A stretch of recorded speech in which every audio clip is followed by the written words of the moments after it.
Throughout the semester, you will be looking at 4 case studies.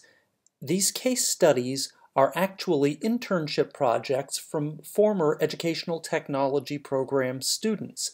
Some of the case studies may be a little bit older, so they may not have exactly the same requirements that you'll have, but there'll be similar ideas for the projects that you will do in your internship.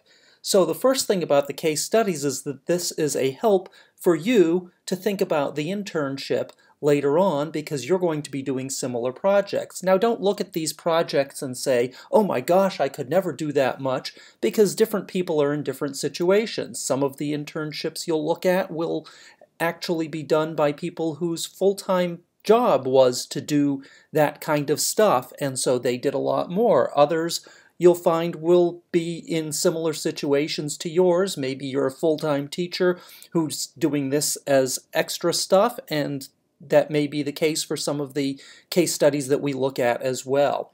So what we're going to be trying to do with the case studies is connect some of our theory into practice. And so we have mostly focusing on Ely's conditions and the ACOT model.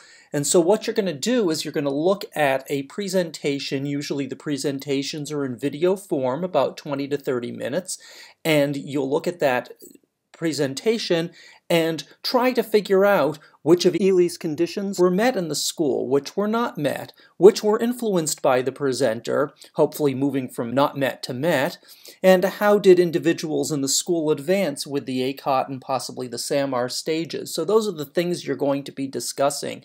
We're looking right now at the Moodle course from a previous semester, so ignore the dates that are listed here, and ignore the groups, obviously, because these are students from a previous semester, but your case studies will look similar to this. So you'll be divided up into groups, and each group is going to first discuss those questions in a voice thread. So there will be 4 or 5 people in a group, and you'll have a little discussion, and you're required to try to answer the questions as best as you can, and then respond to other people in your group.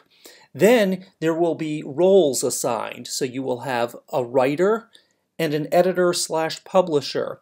The writer is going to take the voice thread discussion and write it up in a wiki. So I'll set up a wiki for your group, and that writer will set that up, will summarize the discussion, and then the editor or publisher's job will be to look over that information that the writer wrote, make sure it's accurate, make some adjustments to it, and then publish it. And you'll publish it to a forum. So you can see at the end there's a forum for the publishers to publish the responses, and then you can go back and read the responses of the other groups and see how they matched up with your groups.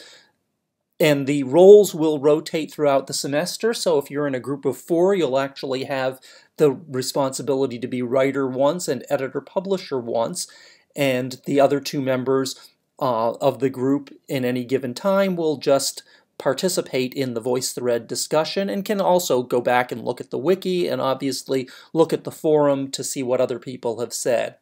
So that's where the case studies are. It's going to help with the content of ET680 by tying our theory, specifically Ely and ACOT, to practice, so you can see how it actually works in practice. And then also it's a preview for you for what you're going to be doing next year for your internship.